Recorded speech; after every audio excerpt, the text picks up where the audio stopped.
Hi, and welcome to Responding to Job Offers. In this session, we will be going over how to handle the most exciting moment in a hiring process, getting a job offer. We'll cover everything from how to be prepared ahead of an interview, the benefits of taking time before responding, negotiating things like salary, and more. I'm Samantha Karpeloff, Associate Director on the Career Team and based out of the Westchester campus. I'm so glad you are here watching, and hope you gain a lot out of this session. So, here's our agenda for this session. We'll start by covering what you should do in advance of an interview to be prepared for a potential offer. At the offer stage, we'll go over the process, how to approach negotiating, and handling other offers you may have. Then, some guidance around how to professionally accept or reject an offer, and we'll end with steps to take to close out your other applications. So strap on your seatbelts. There's a lot in here. And even if you've experienced accepting an offer before, I hope you learned something new from this content. Let's talk about what you should do to be prepared for an offer. There is some research and reflection you want to have done in advance of being interviewed. If an interviewer asks about your requirements or ends up offering the position quickly, you want to go into that conversation knowing what you need and want to get out of that job. And needs and wants aren't limited to finances. Of course, this can be and often is the deciding factor in accepting a job. A position's salary range will be posted in a job description, so you will have an idea if the salary meets your needs before the interview. Still, you'll always want to do some self-reflection and research to know what salary you should be asking for. If the salary topic isn't brought up by your interviewers during the interview, it'll be presented to you during the verbal offer, and you'll want to be prepared. We'll touch on negotiating things like salary again later on. You'll want to consider other very important factors that have to do with the nature of the company and the job. And by nature of the fact that you conducted your job search with specific priorities in mind, you will already have thought about many of these things. For starters, where physically will you be working? Think about how close to home you want or need to be. Where you'll be includes working remotely as well. One of the most important factors is what you'll be doing in your job on a daily basis. What do you need to feel fulfilled and purposed? What kind of work do you want to be doing to help spur your career growth? When researching a company in advance of an interview, you'll have read the company's mission statement and learned about its values. Study this so you understand if you can get behind what the organization is all about. Other sections of the website, or a person you know who works there, will tell you about the company culture as well. Pay attention to what's considered normal at this place, and the type of people who work there, to understand if you can see yourself there as well. And when preparing questions to ask your interviewers, a smart question to ask is about employees' growth potential. What opportunities are there to move up? And is it the organization's practice to promote internally?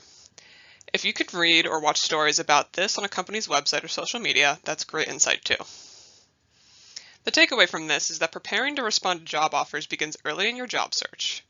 Being clear on what you're looking for will help you save time and energy, and set expectations for your hiring manager. In advance of an interview, ask yourself what you need, what you want, and what would make you walk away from an offer, also known as your deal breakers. Ultimately, no job will have 100% of the things that you are seeking, so establish your top 2 to 3 priorities and be ready to be flexible on others. All right, fast forwarding here to the offer. You've done the hard work of applying, going through in some cases several rounds of interviews, emailing various people, and all the while being patient each step of the way. And now it comes down to this, the last hurdle and waiting to learn if you're the chosen one. And when you find out you are, congratulations. Getting a job offer is a big deal. The reward for your very hard work at the end of a long process. It also puts you at a crossroads of decision making. How you handle navigating this last stage of the candidate process is another opportunity to build a professional reputation for yourself. So, let's talk about what happens and tips for you to make your move professionally. At most companies, you will initially be offered a position over the phone or perhaps a virtual meeting. This is known as the verbal offer. Your hiring manager will have probably emailed you in advance to set up this call to discuss the position. The call will likely be brief. They'll share that they're offering you the role that you interviewed for, as well as the compensation and perhaps some perks or other information they want you to know in making your decision. If the person making the offer works in HR, they may go over benefits with you. If it's the hiring manager for the department, they will likely refer you to HR for this. Finally, they'll discuss your anticipated start date. Then, It's your turn to respond, and depending on your circumstances and priorities, you will decline on the spot, accept on the spot, or ask for time to consider the offer. We'll get into these more in the next slide. If you end up accepting or asking for time to consider the offer, the next phase is a formal offer letter, which outlines the important details about the role. It's important that you have this in hand to carefully consider the offer. Info here includes start date, compensation, benefits, expectations of the role, working hours, and location. There will probably be other statements in this letter as well, including about the contingent being based upon your background and reference checks, and the type of employment this job is, at-will employment versus contract, for example. If you decide to accept the offer at this point, you'll sign the letter and submit a copy to the company's human resources team. It's very important to know that once you sign an offer letter, you are committing yourself to that position. You are also agreeing to being paid the dollar amount stated on the letter, as well as the benefits described to you. Before this point, you can negotiate the terms of the offer without having fully committed. It is only when you have signed off in writing that the job is yours. A couple things to keep in mind when conversing with your hiring manager at the verbal offer stage. No matter how you feel about the position, start by saying thank you and that you appreciate the offer. This shows you're grateful for the efforts of the hiring team and acknowledges you're being selected as their top candidate. Then, if you'd like to move forward with the offer, be prepared to share that you'd like to negotiate, ask for more time to consider it, or accept. Let's talk about the pros and cons in each of these scenarios. If you decide to decline a verbal offer, benefits to you include that you may have, or soon receive, a better offer from another company. If you decline an offer, I recommend having another offer, or more, in hand already, so you're taking less risk. But depending on your life circumstances, the nature of the offer, or recent news about the company that may put it in a bad light, you may decide that this decision is worth it. Another pro is that just because you decline doesn't mean the people involved in your hiring process disappear completely. Hopefully you'll part ways with them on good terms and can ask to connect with them on LinkedIn or be kept in mind for future opportunities. It's a good idea to not burn bridges here. You never know where someone could show up in your future. The obvious downside to declining a job offer is that you have one less job option in hand. If you really need a job but decide to decline anyway, this puts one in a difficult position. There's also the circumstance where you decline hoping you get an offer for another role before having that be official. Coming up, we'll talk about strategies to handle when you have or anticipate to have multiple offers. For accepting an offer on the spot, the clear benefit here is that you have a job. Maybe even your top pick or the job of your dreams. Regardless, job security is very reassuring and a burden lifted. And what's more, by accepting a job on the phone, you have avoided the sometimes hassle of uncertainty and stress that can come with deciding between multiple offers. A con here is that accepting on the phone means that you are trusting that the terms of the written offer are the same as those described verbally by your hiring manager or recruiter. Another con is that you may be missing out on potentially better offers. Other companies could extend an offer to you shortly after you accept this one. It's important to stay true to your word though. Once you accept an offer on the phone, follow through with signing that letter. Now we come to asking for time to think through the verbal offer. You should ask for at the very least 24 hours to carefully think through what you've been presented in order to move past any in-the-moment emotional response. Also to review financials and benefits, and so that you can consult a trusted person in your circle to make sure you're not missing anything. Also, you can use this time to your advantage. If you have another or better offer on the table or expect to soon, get in touch with that company or those companies and see if you can land an offer from them quickly. The other thing you may be able to do is negotiate with the first company that gave you an offer. If there's an element of the offer that you'd like to or need to change to suit your needs before you accept, you may be able to negotiate it since you know this company wants you. A downside to asking for more time is potentially losing an offer if you take too much time or delay getting back to the employer. More to come on handling asking for time professionally in a couple slides. Let's talk about negotiating first. It is usually regarding compensation, but isn't exclusive to it. Other things like work location and benefits are also negotiable, but most commonly negotiated is salary, so we'll focus on that. Negotiating is one of those things I've come to realize students don't often do because they don't know they can. In fact, employers expect it. During the COVID pandemic, the candidate hiring manager power dynamic shifted in favor of candidates. Employees had the upper hand in making decisions affecting their employment more than ever before, and to a certain extent, this is still the case today. Another truth should perhaps help calm your nerves is that negotiating should be a friendly conversation. If it's not and you receive pushback from the hiring manager, that should be a red flag. Your offer is not jeopardized simply because you ask for more money. By doing this, you are not showing that you are greedy or don't feel valued. This is simply a chat about the work and your talent and what it's worth.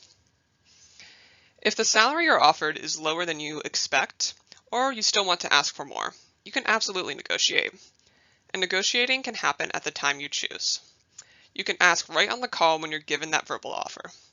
If the offer interests you, say thank you and ask your hiring manager if it's an appropriate time to have the negotiation conversation. If this is the route you decide to go, know that you need to be prepared in that moment. This is not the type of call to take on the fly. Be in a quiet space where you can think and communicate clearly. Have notes handy that you've taken, which includes information about potentially other applications you've submitted and what offers you may have received, and information on your salary needs and preferences. You'll also want to have done market research on what this position in this industry typically pays to back you up. For salary research websites, check out a recording of our Negotiate Your Salary Effectively workshop, available on our website, career.mercy.edu. The other option here is to ask for time to think over the offer, then later negotiating the salary. You may need to do this because you have or expect other job offers, or need to make some calculations for your financial situation. Even if neither of these situations apply to you, it can be smart to take some time to think an offer over so you're not giving an answer out of emotion. It is absolutely okay to ask an employer for time to get back to them. Say thank you, ask for a copy of the offer letter, and request a deadline to get back to them. Have an idea of how long you need before getting them an answer. Sometimes you won't need to ask for a deadline. The employer will share a deadline with you up front. If this timeline doesn't work for you, though, there's no harm in asking for a reasonable extension. If you've determined that you want to have a negotiating conversation with your hiring manager, send them an email requesting a specific time to discuss it. In the email, thank them again for the offer, and state that you want to talk about salary so as not to catch your hiring manager off guard. Although it sounds intimidating, it's best to have a live conversation when negotiating in order to get real-time cues from the employer on the possibility of getting what you're looking for. The same elements of being prepared apply here too. Have notes right in front of you. We have shared some main points in negotiating here, but there is so much more to know. I'm going to plug our salary negotiation workshop again here. Find salary research websites, tips on budgeting, and info on what happens at the later stages of negotiating in our workshop called Career Launch, Negotiate Your Salary Effectively. You can scan the QR code here or go to our website, career.mercy.edu. So, let's say you have two offers and want to negotiate both. You should use this time to have both of those conversations, and then you can consider the final offers. You can use time to your advantage here to hopefully maximize your opportunity to get the best offer possible. Some general advice to start us off. Give yourself as much time as possible. You'll have done this on the call when you were presented the verbal offer, asking your hiring manager to get back to them by specific date. A few days or a week is reasonable, but some companies give even more time, which can also be good. I once worked with a graduating senior who told me the hiring manager at his top company gave him a month to make a decision. A company's timeline also depends on how early you receive an offer in advance of the anticipated start date. For example, getting an offer in January for a position that starts in September. Having more time to get back to a company means you can check in with other companies you applied to, and even schedule other interviews, so that you can carefully think through your options to make the best choice. And speaking of having time, it's a good idea to use this time to bounce the offer off a trusted person in your life. A mentor, family member, or Mercy career coach are some examples. Ultimately, the decision is yours, but having a chat with a person who knows you and your needs well can help you make sense of your options and guide you in the best direction for you. If you want a career coach to be this person, schedule an appointment with them through Handshake or email our team at cpd@mercy.edu. Lastly, communication is key. If the time between receiving the offer letter and giving an answer is long, a couple of weeks to a month, it's professional to check in with the hiring manager at some point. A short email restating your enthusiasm for the role, that you're still reviewing the offer, and will be in touch by the agreed upon deadline shows you're engaged. Ultimately, this is respectful.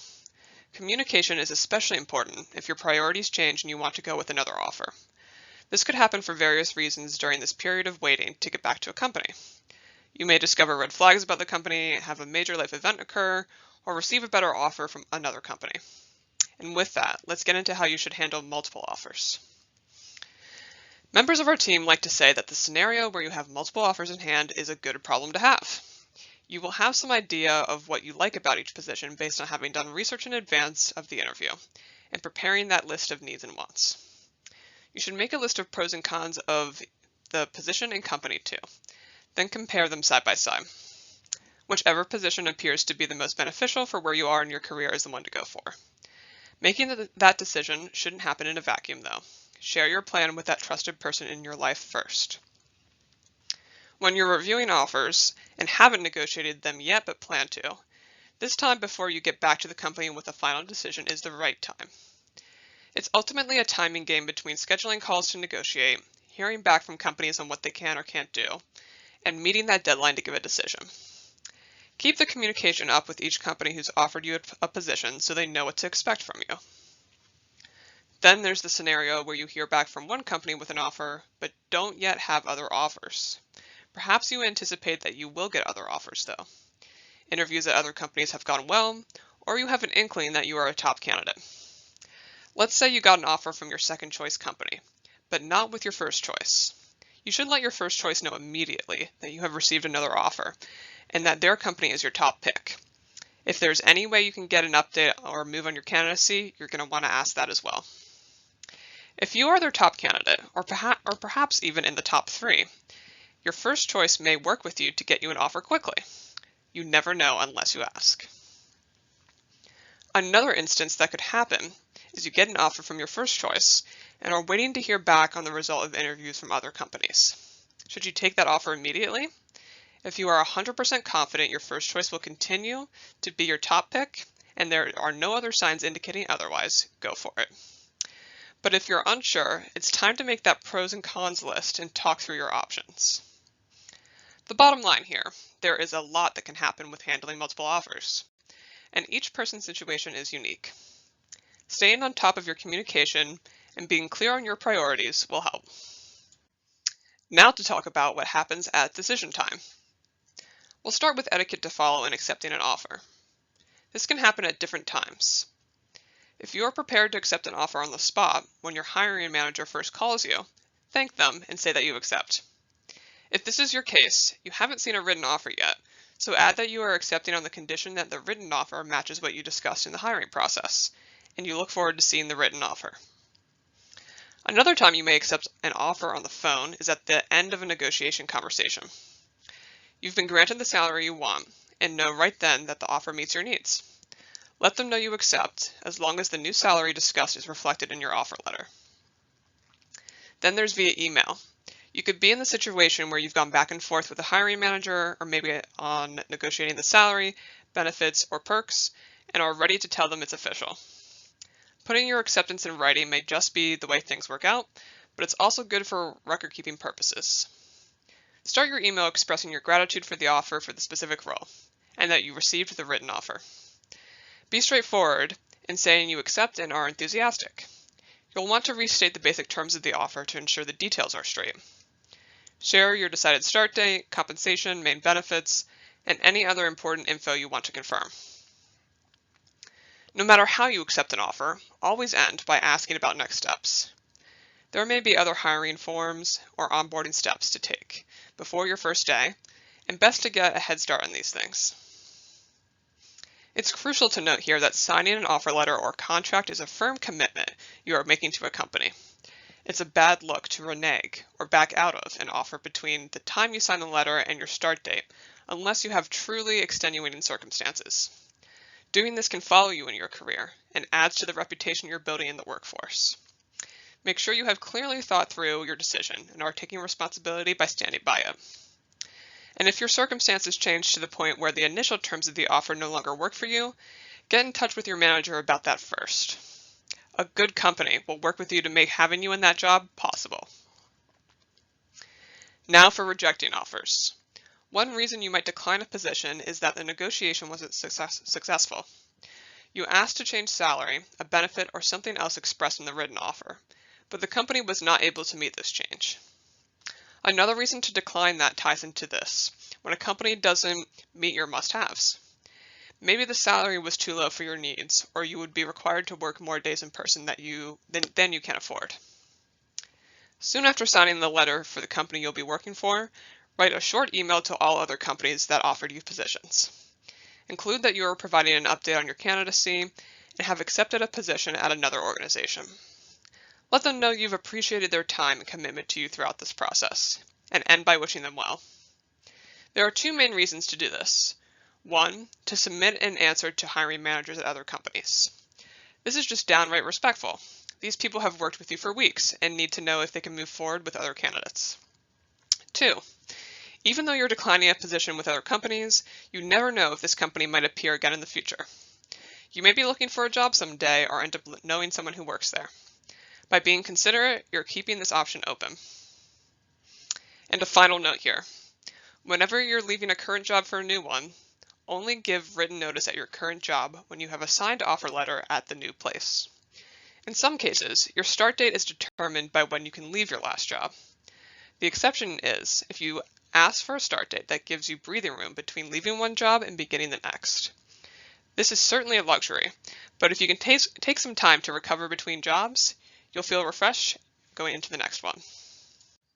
One other item to check off your post-offer to-do list is following up with any other open applications. These are jobs you've applied to but did not get offers from. You either submitted an application, communicated with a recruiter, HR person, or hiring manager, or sat for an interview. You'll write a similar email to the rejection one, addressing it to the main person you've corresponded with, or a contact for that role. Share that you've accepted a position at another organization, have appreciated their consideration, and wish them well. The spirit again here is to be considerate and keep the door open for future opportunities. And that's a wrap on this session. Thanks again for tuning in. I hope this deep dive on accepting job offers is super useful to you. Do you have questions and want to make this discussion live? Schedule a meeting with your career coach. Email us at cpd@mercy.edu or find your coach's handshake link on our website. And do me a favor, give us a follow on Instagram. We're pushing out fun, educational content all the time, so don't miss a thing. I wish you well in securing those job offers, and I know you'll nail handling them. Have a good rest of the day.